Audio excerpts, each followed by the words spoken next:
You're telling me by 2027, 90% of Americans are going to be dead. We should be talking about that.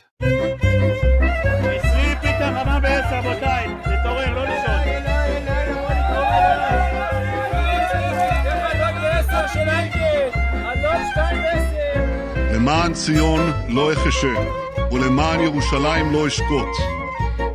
You are listening to Hebrew Voices with Nehemia Gordon. Thank you for supporting Nehemia's McCore Hebrew Foundation. Learn more at nehemiaswall.com. Shalom, this is Nehemia Gordon, and I'm coming to you from Jerusalem. And I am here today with Joe Dumond, and he is the author of the book 2,300 Days of Hell, Two Witnesses, Joseph's 7 Years of Plenty, and 7 Years of Famine. There's a picture on the cover of this book, 2,300 Days of Hell, which is the Statue of Liberty. I think, Joe, this was probably inspired by the movie The Planet of the Apes, right? What was it? I don't know. The guy that did it for me, you may be right. No, because there's this really powerful scene at the end of the movie, The Planet of the Apes. You've seen it, of course. It's a really old movie. It's the original Planet of the Apes movie. At the end of the movie, Charlton Heston, he's on the beach or something, and he sees the Statue of Liberty, and he realizes he's not on an alien planet, he's on planet Earth. And so your book has that cover. Joe, how did you come to write a book about essentially the end of the world? You're a ditch digger from Canada. You're not an academic. You're not a scholar. You're just a plain old guy who wanted to know the truth. And that's what I love about you. Tell us a little bit about who you are and how you came to write this book. You had to call me old? I'm sensitive. I've just turned 60. You're older than me. That makes you old. I got challenged about the Sabbath in 1982, and I proved that the Sabbath is correct. So that's a long time ago. And then in 2004, I heard about the crescent moon, and I heard through Michael Rood. So I came to see Michael Rood in Lansing, Michigan, the winter of 2004, 2005, and you were there, and I didn't know who you were. And you guys were talking about that, and I was so excited to learn about it.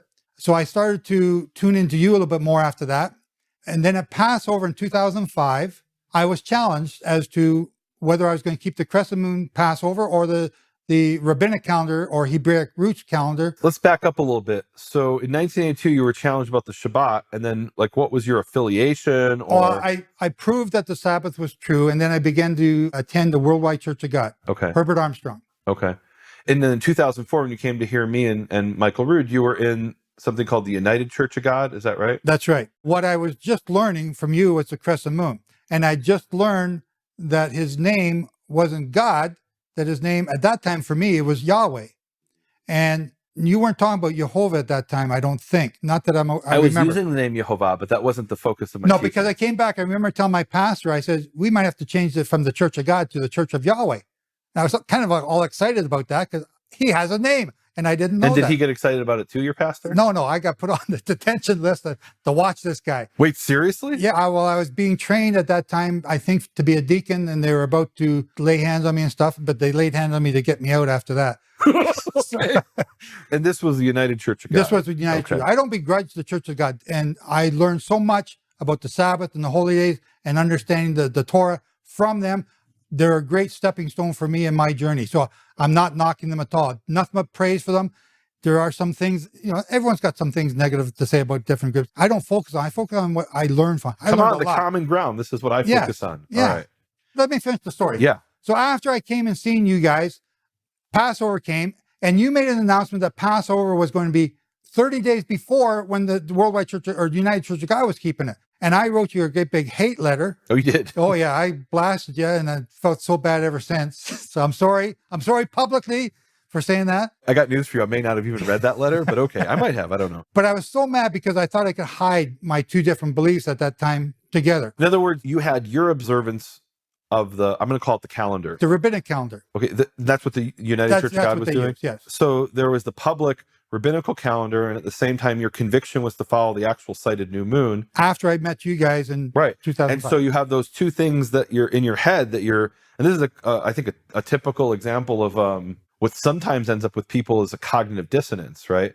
Like in your heart, something's true. Okay, I work construction, 4-letter words is all I know. Okay. And you literally work construction, right? Yes. You operate a backhoe, right? I dig ditches for a living. That's the honest to God's truth. Right. And that's one of the things, like I think I said before, that I really like about you is you're just the simple guy who's searching for truth. And you're kind of like a dog with a bone that you don't drop it. I mean, the man walks in today and he hands me this big stack of papers on the tombstones of Tsoar, and he's had somebody translate these things from Hebrew and Aramaic, and he's got these charts and these dates, and I'm not sure he's right, but you've definitely put your work in. So what I really like about what you do is here you're following the sources to their logical conclusion. Yeah. And you're willing to hire a translator to translate sources you can't read. And you're willing to look at those sources and line them up. And in some instances, some of the sources might not fit with your understanding, but you're willing to say, okay, here's the tombstones I have, and here's the other sources that don't fit with what I understand. And you're that's what I really like about what you're doing. You're genuinely looking for the truth. Now, how does that lead to the world ending with, and I'm going to use that term, the world ending, right? It's not exactly ending per se. This is what people normally call the end times, right? Yes. Am I right? Yeah. When is that going to begin? The end times? Yeah. When does the end times begin in modern chronological terms? I'm saying they've already began, Oh, but the date you want me to say is the year 2020. I want you to say what you're understanding. No, is, no. right? So what's going to happen in the year 2020? Well, Israel, all 12 tribes, will become as if they never existed before. What does that mean? That means they're going to be wiped out. It starts in the year 2020. It goes on for a period of 6.25 years. So between 2020 and 2026 or 7, there's Yeah. going to be some great calamity. No, in which a number of things. a number of things. Well, one of them is going to be the Jews are going to be wiped out. Okay, so when I say the 12 tribes of Israel, I am not speaking specifically about the Jews. The Well, Jews are one of the tribes. 1/12 of the 12 tribes of Israel. Okay, and this is what people refer to as the two-house doctrine. No, I don't like that, because the two-house doctrine that people say is the house of Judah and the rest of the world. That's the two houses. And I disagree with that. They're the 10 lost tribes. You can trace them by ancient textual sources such as Esarhaddon, and I'm not sure if I say his name right. Esar Chadon. Okay. Okay. So who is a king, an emperor Of Assyria. Okay. Wait, so are you identifying 10 specific nations or something? Like, give me an example of who the 10 tribes are.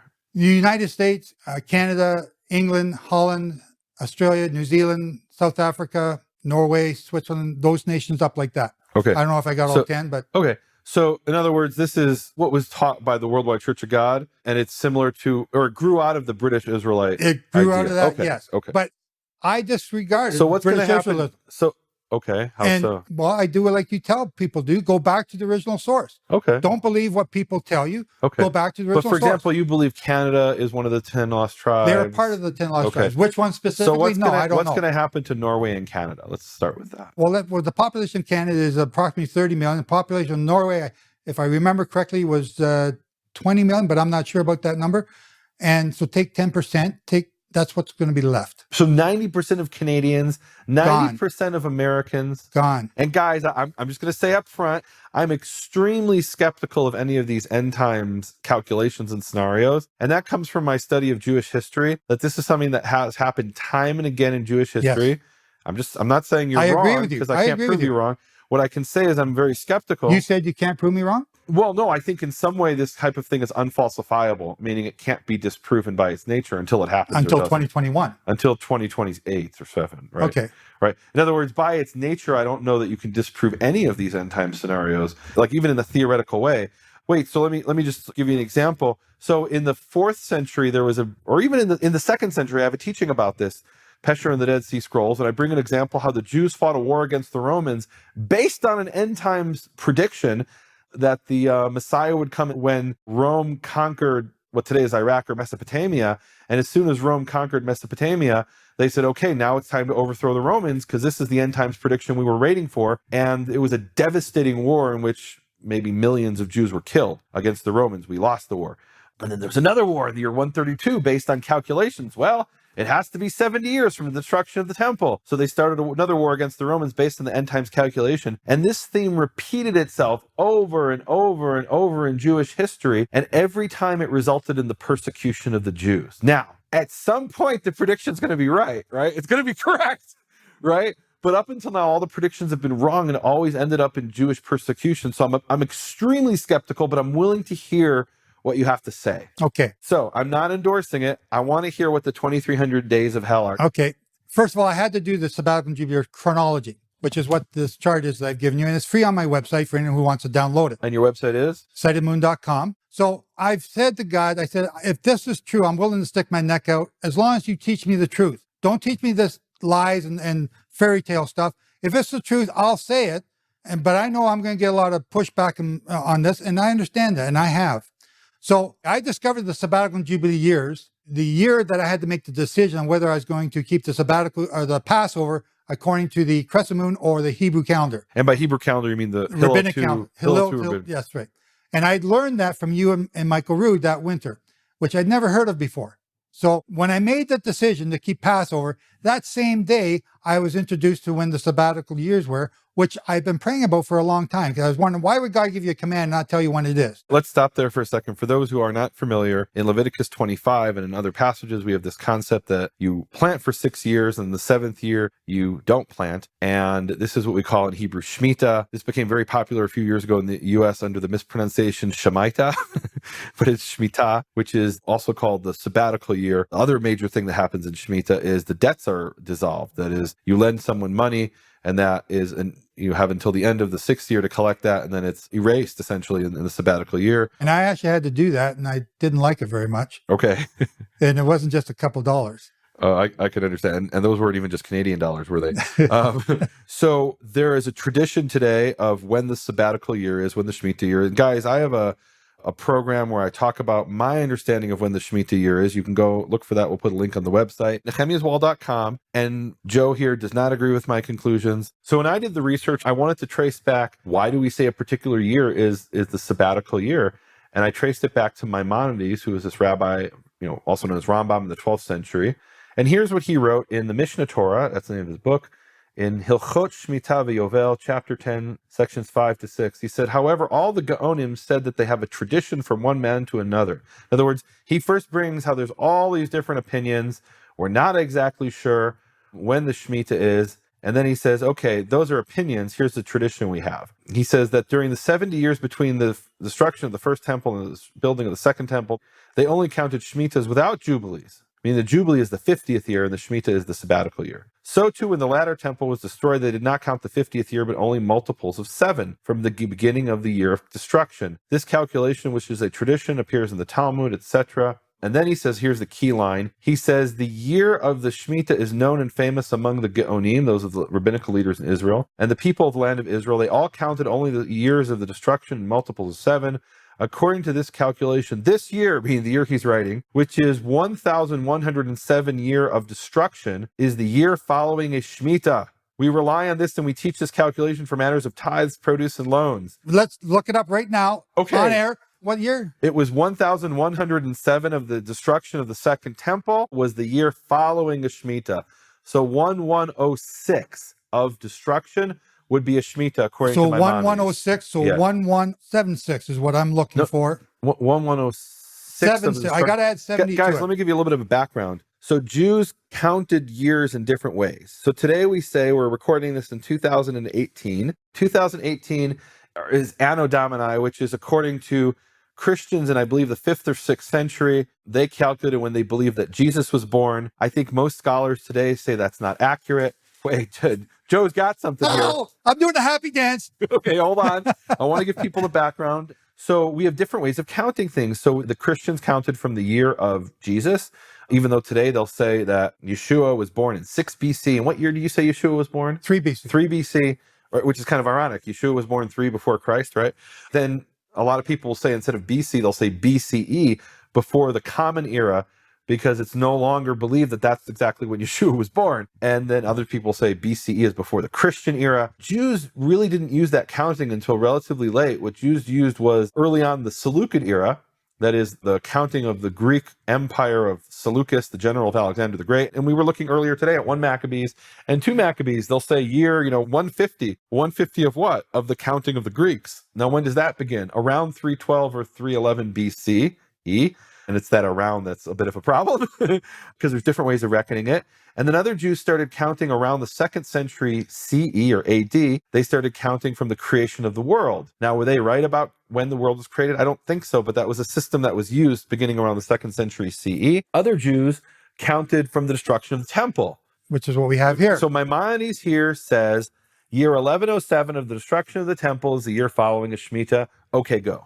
And we add 70 years to that. Wait, now what are you looking at? Tell people what you're looking at. Okay, I have made a chart, which you can download from my website for free, of every sabbatical year from the creation of Adam for 6 millennial days. And that's based on your reckoning. That's and right. One of your hang on. That's not right. It's based on 2 Kings 19:29. That alone will tell you when the sabbatical year is. And a jubilee. And remind me what 2 Kings 19:29 is? It's when Jehovah is speaking to Hezekiah and through Isaiah, and he says, here's how you know that the Assyrians are not going to invade. This year you shall eat what grows of itself. The following year you shall eat what grows of the same. And in the third year you shall plant and sow and harvest. And that tells us when the sabbatical year is? That is the 49th year, which is the first year, and the 50th year. There's 2 times in the entire Bible you have a jubilee year mentioned in the Bible, and that's one of them. That's not so clear to me that that's referring to a jubilee year, but let's say it is. Even so, then what year is that based on our current system? It's the most undisputed date in history that all recognized chronologists agree to, that the year the Assyria invaded Israel. Except the rabbis don't accept that the temple was destroyed in 586 BCE. We're not talking about 586 because this is the year 701. I understand. BC. So 701 BC, guys, I've looked this up. So the entire Assyrian chronology is based on, if I remember correctly, 2 eclipses that took place in Nineveh, and they're mentioned in Assyrian sources.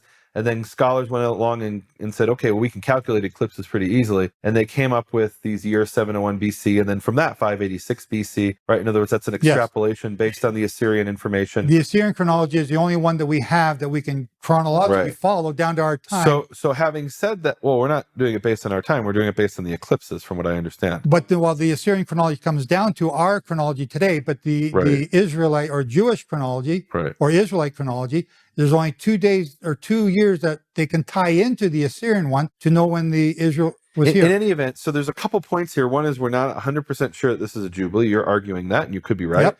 And number 2 is we're relying on the Assyrian chronology, which I'm not 100% convinced, I have to say. I'm not saying it's wrong. I would like somebody in the 21st century to go back and check all those dates and those calculations, because as far as I know, that was done in the 19th century, and I don't know that anybody's actually verified this. But let's just say, for argument's sake, it's correct.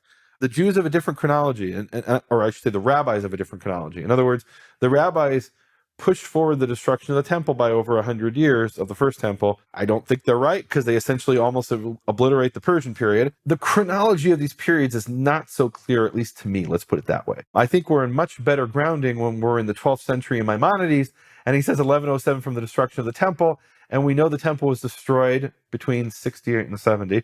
But what do you got here? So what are you showing me here? You're showing me a chart you the year that you've worked out based on how many pieces of evidence? Was it like 45 or something? I believe I now have 45 artifacts, historical and biblical. Okay, and so proofs. For example, one of them we were looking before is in 1 Maccabees chapter 6. It talks about how there was a siege, and the siege was broken because they were in a sabbatical year, and you're able to calculate, you believe, when that sabbatical year 162 BC. And so you have 45 points like that that you're saying line up. And based on that, you're showing me a chart. 46 now that I didn't know about Rambam here. Okay, 46, not with Rambam. No, but it's 1107. So you had 70 to it for the destruction of the temple. Oh. So these are years CE that you're showing me in your chart? So I'm looking here at 1176. And 1176 you have as a sabbatical year. Oh, here it is. So wait a minute. So, okay, now I'm confused. Because then so the modern rabbinical reckoning is based on what Maimonides said. Maimonides, what you just read, he said, Rambam just said, this year, whenever he wrote this. He wrote it in 1107 of the destruction of the temple, meaning, and so guys, here's a bit of a confusion. We're going to get back to the 2300 days of hell, because that's the Moneyball people want to hear about. But this is the kind of thing that actually is more interesting to me. Because look, if you're wrong about and you're willing to admit, right? You're not saying thus saith the Lord. You're saying there's no thus saith the Lord. I've done calculations, and if your calculations are wrong, they're wrong. So in 2027, this discussion about Maimonides will still be relevant, whether or not the world comes to an end as we know it. Okay, so he says in 1107, let me read it in Hebrew. Lefi cheshbon zeh tihi shana zo shehi shnat sheva umea ve'elef. Meaning 1107, lechoban motza'ei shvi'it is the going out of a sabbatical year. Okay. And that has to do with this whole discussion of what it says in the Talmud. We're not going to get into that. And he says, well, this is what we rely upon. In other words, he says, there's all these different calculations and opinions, but the bottom line is there's a tradition, and this tradition comes from the land of Israel where people knew what they were talking about. Okay, so this is the part that excited me, and I was researching this before we ever discussed it. I was actually taking these 2 gentlemen on a tour of the Israel Museum, and they were part of this religious group that follows a sabbatical year in the 21st century in the United States. And there are 2 tombstones at the Israel Museum, that are 3 tombstones really, but 2 of them on display mention a date based on the destruction of the temple and the date of the sabbatical year. Now tell me how you found out about these tombstones. Somebody told me about them in 2013. They said, did you know that these were in the museum? And so the next time I came to Israel, I went and looked and found them and was doing the happy dance again because, okay. And you had mentioned to me before, you heard about them on my podcast or something? Well, after that, I heard about them on your podcast, or maybe before. It was about the same time. Yeah. But at that time, there was just a handful that I could figure out. Yeah. And just this past winter, through the blessings of Yoel Halevi, he's translated up, and I think I've now got 23 or maybe 23 that confirm what I'm saying, and 30 in total. And these other ones are just things strange about them. But I've included them. And that's interesting because when I did my research, and I'm looking here, it was around 2009 I was doing my research, there were only 17 tombstones that had been published. Yeah. And more have been published since I did my research. So you actually have access to information I didn't have access to. And at least, well, I don't know how many, but you say around 29 or 30 tombstones, and I had 17. All right, well, this is interesting. So this is what I was excited about. Here I have this statement by Maimonides, and I can check it against the tombstones, right? He's saying there's a tradition from the land of Israel of when the sabbatical cycle is. He said all these opinions don't matter, basically, is what he says. We have a solid tradition that all the sages of the land of Israel agree on. And the masses, the Jews in the land of Israel, the population there have preserved this. And it's that the year 1107 of the destruction of the temple is the year following a sabbatical cycle, meaning it's year 1, is what he's telling us. That 1107 of the destruction of the temple is year 1. Now, one of the controversial questions is, when was the temple destroyed? Well, everyone knows it was destroyed in 70. But according to the rabbinical reckoning, the classical rabbinical reckoning, I should say, the temple was destroyed in the year 68. Maimonides says that's not so straightforward. It might be 69, it might even be 70, even according to some Jewish sources. It gets complicated. One of the complications here is Jews were using this cycle of the destruction of the temple. Well, when did the year begin, right? So did the year begin at the 1st of Tishrei, or did the year begin at the 1st of Aviv, or the 1st of Nisan, or did the year begin on the 9th of Av? For some Jewish communities, into the 20th century, there were Jews who were still counting the destruction of the temple, and they would begin each year with the 9th of Av when the temple was destroyed, and they'd say, okay, now is year whatever of the destruction of the temple. So there's a lot of complications here, but you say you have 45, now 46 points. 46. That all point to a single chronology. A good day. So when's the next sabbatical year according to your cycle? 2023, starting at Aviv until Aviv 2024 is the next sabbatical year. That fit with what Maimonides says based on what, in other words, well, yes, the modern rabbinical reckoning is based on Maimonides, yet you're saying Maimonides fits you and not the modern rabbinical reckoning. The modern rabbinical reckoning would be, it's about 1.5 years before me. And what you just read from Maimonides, we just checked it and it matched. It matches and your you looked chart. yourself. It's you true. saw it. I don't know what to say about that. This is a big breakthrough, what you've just shown me. Huge. We just did it together. Live on air, guys. This was not planned. In fact, we've been sitting for 4 hours before this conversation, and I said, I wish I had my notes in front of me, but they were on this external hard drive I had to dig up, and I just finally looked at this now for the first time. And you're telling me it matches what you say and not what the rabbis say, even though they claim they're based on Maimonides. So guys, we're going to do something really unusual live on air. We have this book from Maimonides. It's called Mishnah Torah, also called Yad Chazakah, written in the year 1107 of the destruction of the temple. According to my notes, my notes are based on the digital version of Maimonides. We're going to do something really powerful right now, sitting here live. We're going to look up the manuscript of Maimonides.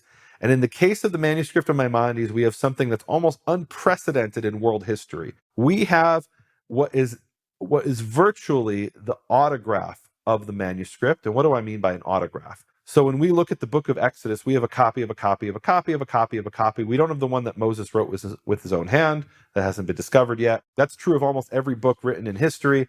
It's certainly true of every printed book, right? In other words, when you wrote your book, 2300 Days of Hell, you sat there and you typed it on your computer. The autograph in this case would be the original Word doc or whatever you used. So what we have with many manuscripts is, or almost every manuscript, almost every book from history is copies of copies of copies of copies. Occasionally we have an autograph, which is the original written by the author. In the case of Maimonides' book, Yad Chazakah or Mishnah Torah, we have something which is almost the autograph. What happened is somebody sent their copy of his book to Maimonides and said, would you check this to make sure it's perfect? And then at the end, Maimonides signed his name to it and said, this was checked by me. I mean, it's unprecedented in world history. So what we can do right now, live on air, is we're going to look up the manuscript that was checked by Maimonides himself to see if it actually says 1107. because we might look up the autograph and find out it says 1105 and someone changed it. And why did they change it? Because they wanted it to fit their theory. I'm wringing my hands here in anticipation that, what's going to happen? And why are we doing this? I mean, normally people wouldn't bother to look it up because, 1107 is probably right. It's in the print. It's online. It's in the printed edition.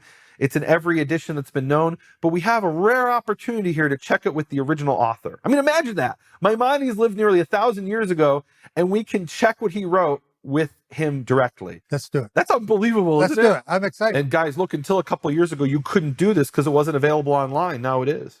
All right, what we're doing is we're going to the Oxford University website, and we're going to look for manuscript Huntington 80, and that is the copy of the Mishnah Torah that was proofread by Maimonides himself. And we have an opportunity to do something today that in the history of scholarship was virtually impossible, that we can actually look this up ourselves in the original, proofread by Maimonides. Yes. Can I interject here while you're... Please. Yeah, absolutely. In 2013, when I was presenting this teaching in Tennessee, a gentleman in the front row said he had these 2 tombstones, which we've talked about in the Israeli Museum here. And I had not heard of them. And I asked him to give me the dates, and we'll check it and compare it to my charts here and see if they match. And sticking my neck out, not sure what the results would be, and they match.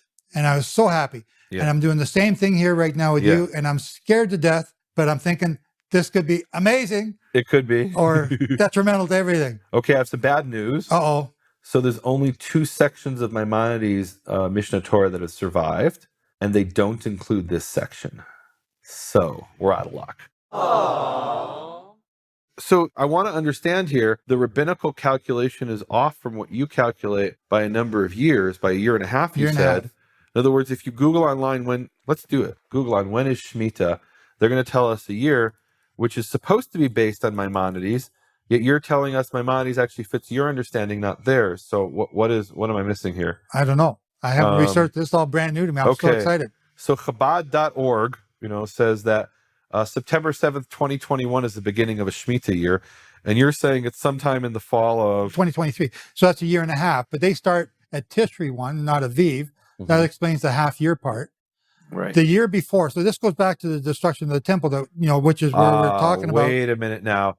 So they're getting 2021 based on the destruction of the temple in the year 69 or 68. Exactly. And you're taking Maimonides and saying, hey, if the destruction of the temple is the year 70, this is what we end up with in Maimonides. Okay. The question is, are you right about understanding Maimonides? In other words, Maimonides may have been wrong, but he may have thought the temple was destroyed in the year 68, right? Oh, and see, now I don't know. So this is where things get a bit complicated.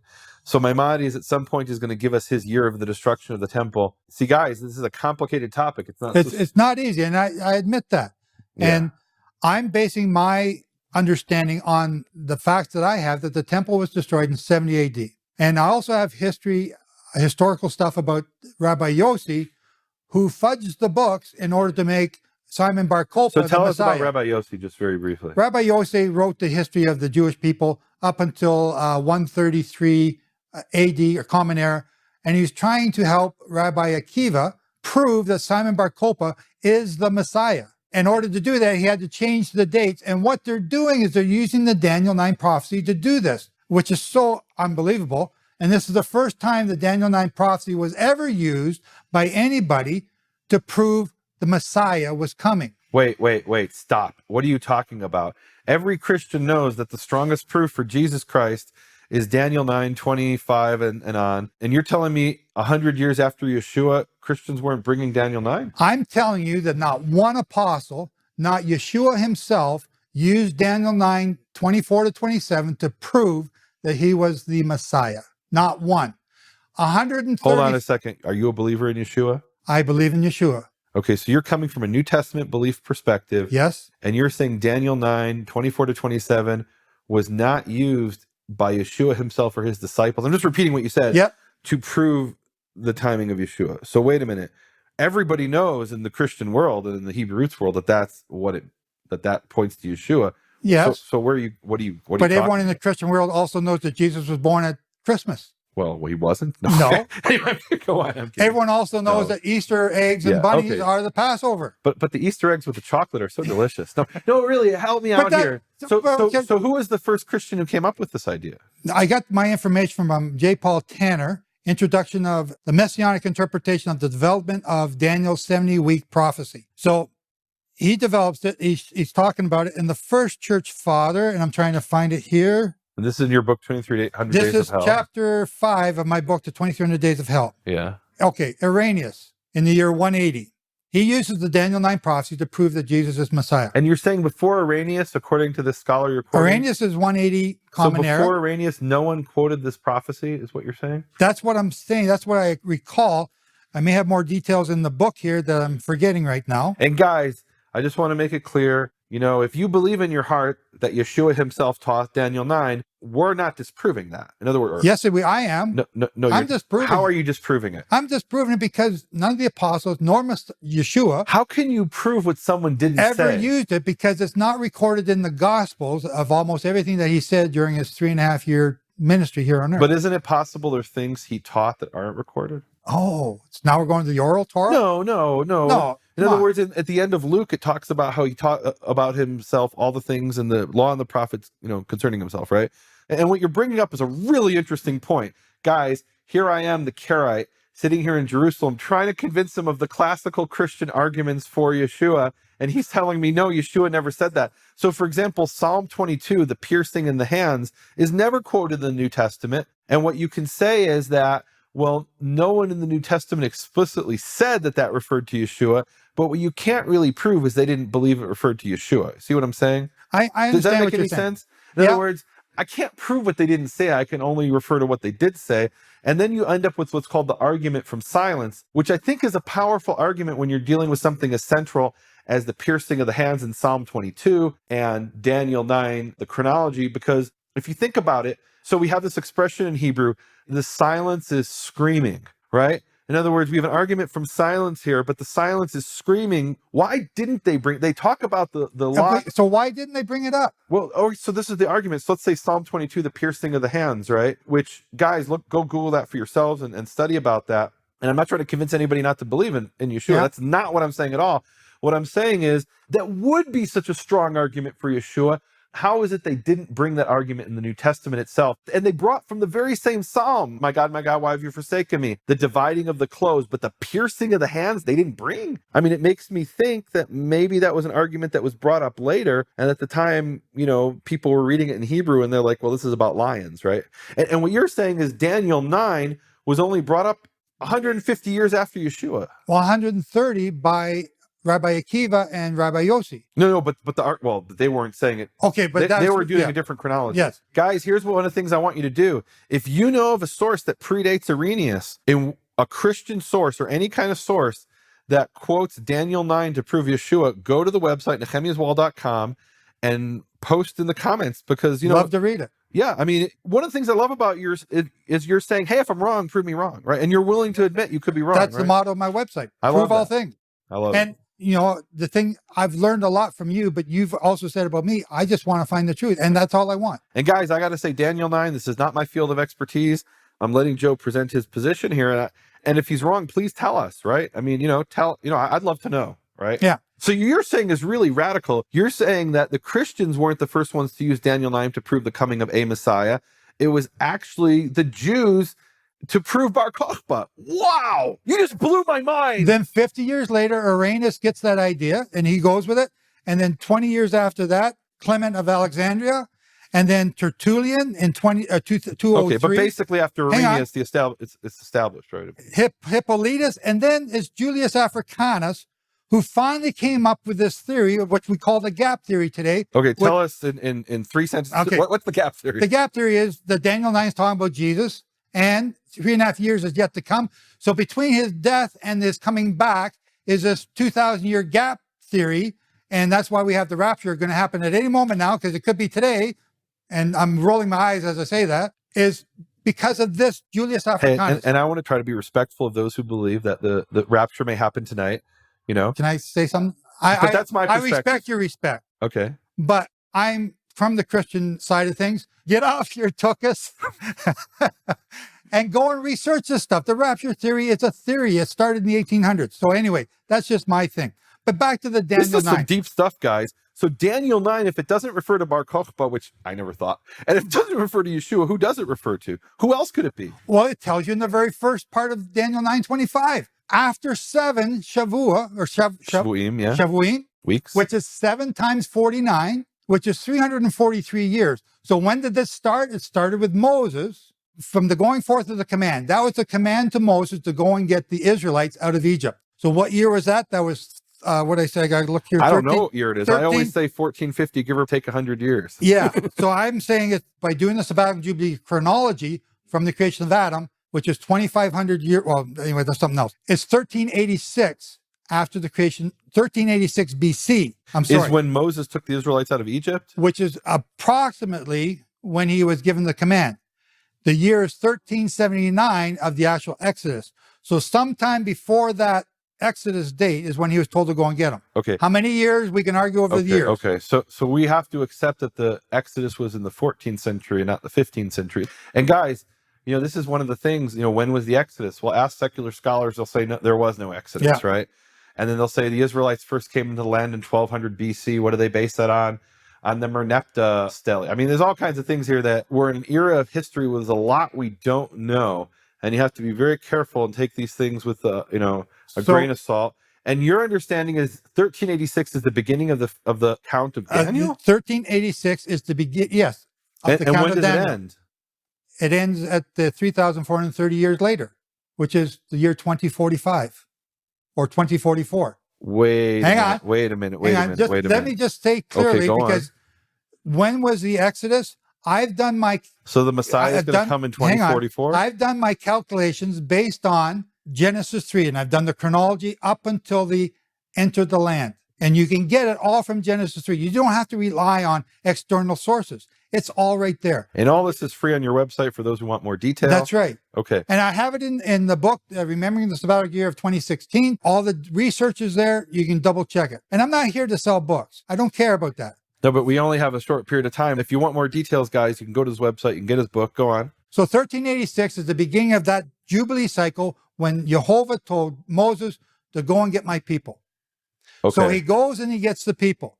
Then it says 7 Shavua later, 7 Jubilee cycles later. So you interpret Shavua there, week, as a Jubilee cycle of 49 years.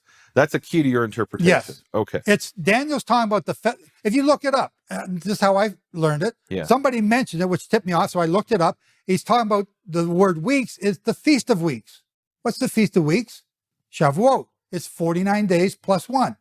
The Jubilee cycle is 49 years plus 1. It's exactly the same. And something in your reckoning happened in the time of King David. Tell us about that. King David. Wasn't he the Messiah? Hang on. 343 years, it's 7 Shavua, brings you to the time of King David. Wait. Where do you get 349? Is that 7 times 49? 7 times 49. You're right. Yes. 7 times 49 is That's the first part of the verse. 343. According to my calculator here. Yes, right. 343 on to 1386 minus 343 brings us to 1043. 1043 is the start of the Jubilee cycle, and David was born in 1040. So from the going forth of the command, 7 Shavuot or 7 Shabua later brings you to the Messiah, the Prince. And that refers to David? That's King David, not Yeshua. So this fits. Daniel 9 now fits. And I didn't have to fudge anything or make stuff up. Wait a minute. Okay. So you believe Daniel 9 refers first to the coming of David in 1040 or so BC, but also to something in the year 2040. Hang on. You're jumping ahead now. Look, there's a lot going on here, and I want to get the big picture, though, first. Okay. So you were explaining to me. So now 69 Shavua later brings you to the year 69 times 49. Yeah. Whatever that number is. 3,381. And that'll bring you to the year 1996. Okay. What happened in 1996? Nothing. It's another sabbatical year. Okay. Or Jubilee year. But that's the beginning of the 70th week of Daniel. 1996 is the beginning of the 70th week. That's right. That's why when you asked me in the beginning, and I said, yes, we've already started. And then it ends 49 years later in 2045. 2045 being the Jubilee, which is the first year of the 7th millennium. So what will happen in 2044, 45? Well, Daniel 9 says that in the second Mashiach, not Messiah, not Jesus, Mashiach, which is the anointed. Who is the anointed? Israel is the anointed. All of Israel. Whether they're keeping Torah or not, whether they know about it or not, These are the DNA descendants of the 12 tribes. They are the anointed. They are the apple of Jehovah's eye. It says they will be cut off. And the King James says for not or and not. And I never knew what that was until I looked it up. And if you look up the Hebrew of that verse, it says they will be as if they never were. Okay, wow. Mind blown again. I'm not saying I'm agreeing with this, but even like this is a different paradigm than... No, his gears are turning in his brain, and it's awesome. Yeah. So I'm trying to follow what you're saying.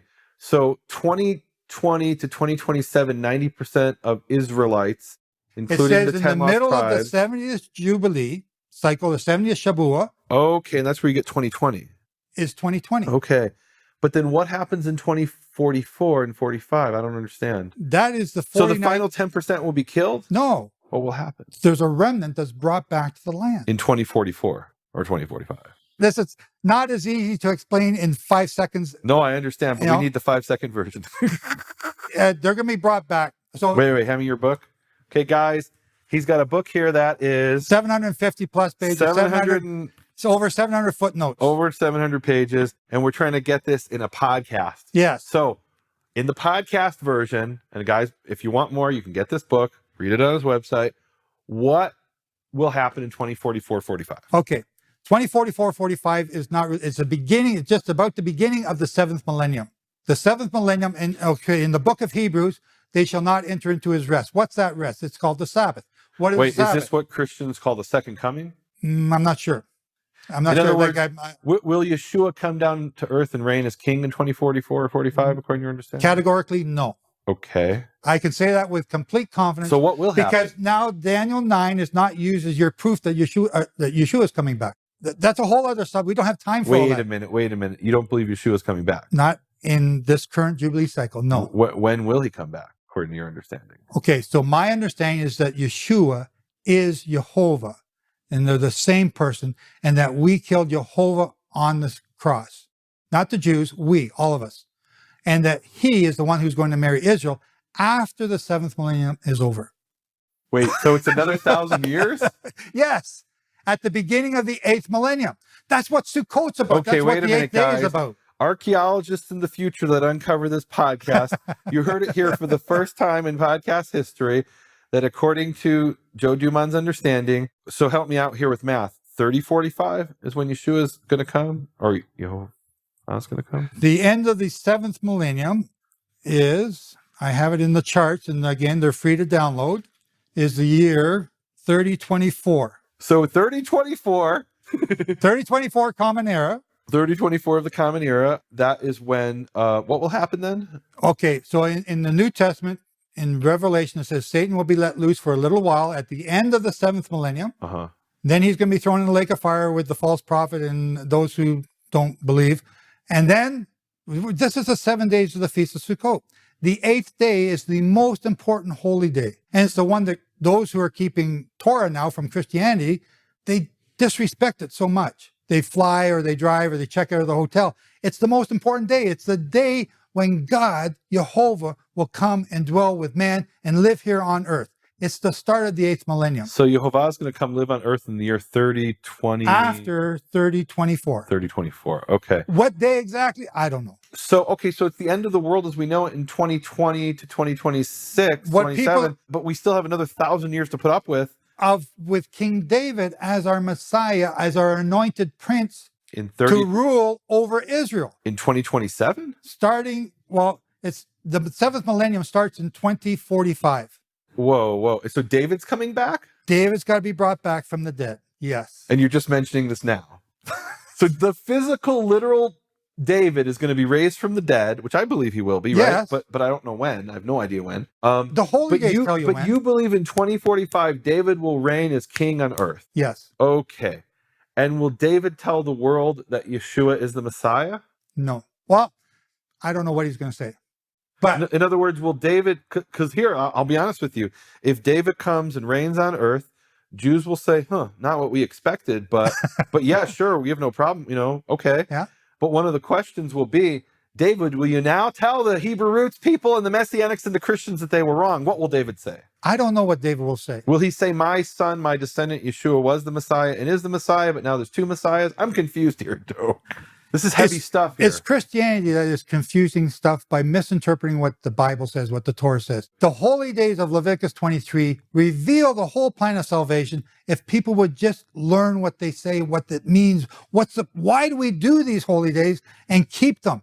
Like, I don't do this to be Jewish. I have no inclination to convert to Judaism. Yeah, but you're from the 10 lost tribes, you believe, right? I'm not trying to be somebody I'm not. All I want to do is obey God. Okay, let's get back to the title here. 2,300 Days of Hell begins when? 2020, in the middle of this final The two Jubilee witnesses. cycle.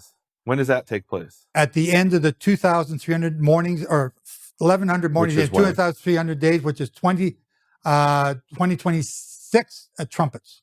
Joseph's 7 years of plenty. That starts with the 2,300 days of hell in 2020.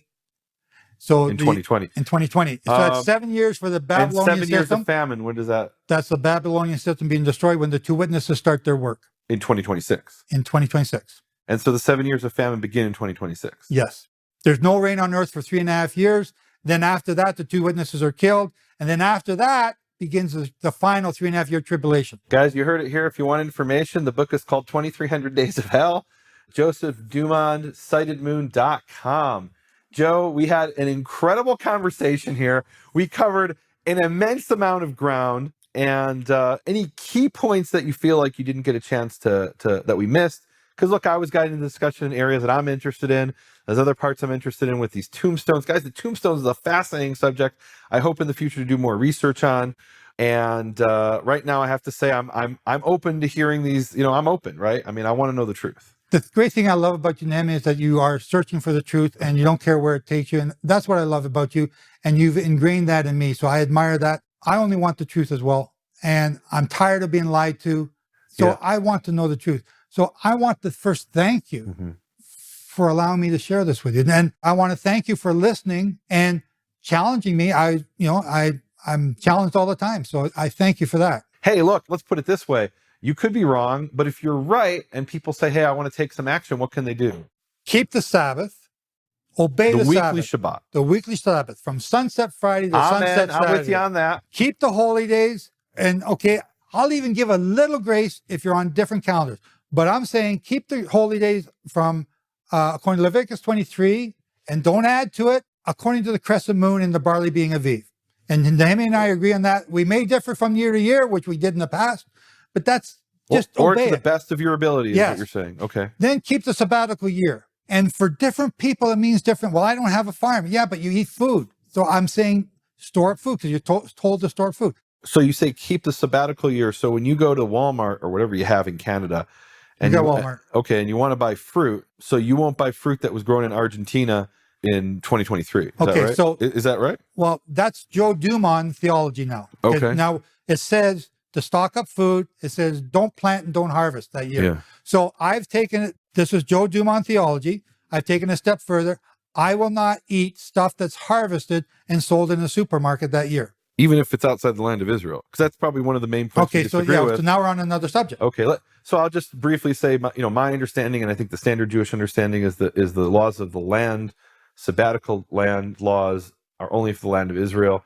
In fact, to the point where, in one of the things you can see at the Israel Museum, I don't know if you're aware of this, but there's a giant mosaic. Yes, I am. At the Israel Museum. From Medina. No, it's No, from, not Medina. It's No. from near Beit Shan, and it's a Yeah. place called Rehov, and it's Directly opposite the two tombstones. That's correct. Yeah. It's a giant mosaic, and it mentions the sabbatical year, and it's actually delineating the areas in which you're required to observe the sabbatical year and others which you're not within the land of Israel, right? There's areas where they say, well, you really don't have to keep it for these areas. And this was at the entrance of a synagogue. It's an incredible document from around the 6th or 7th century CE. And what's, one of the really important things historically is it lists all the different things that are grown. Yeah. And so it gives you a catalog of all the produce of that area. And it's incredible, just the richness of the land. And so they observed it in some areas of the Beit Shan Valley, and other areas they didn't. So the point is, within the Jewish tradition, it was interpretation, it was understood as the land of Israel. And the rabbis went even further, said even within the land of Israel, it's not everything in every area. And you're saying, no, it's worldwide. So I'm saying so- that based on Leviticus 19. And if you are growing, mint leaves in a base in Antarctica to put in your tea, that also is sabbatical year produce and shouldn't be. Are you harvesting it? You're just taking one. You're allowed to go out and take what you need to eat. So you're talking about commercially harvested things. Yeah.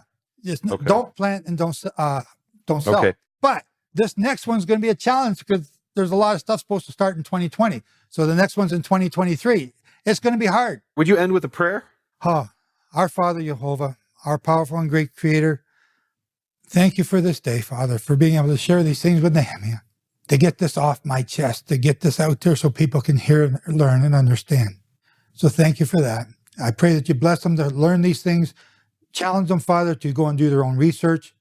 And don't believe me, don't believe Nehemia, don't believe the rabbis, don't believe Aunt Sue. Help them to prove it for themselves by doing their own research. And we're showing them all the stuff that we have, help them to understand it. So I ask, Father, that you bless them, open up their eyes to your truth, not mine, not anybody else's, but yours alone, and help them to obey you, because that's all that counts. Amen. Amen. Shalom. You have been listening to Hebrew Voices with Nehemia Gordon. Thank you for supporting Nehemia's Makor Hebrew Foundation. Learn more at nehemiaswall.com.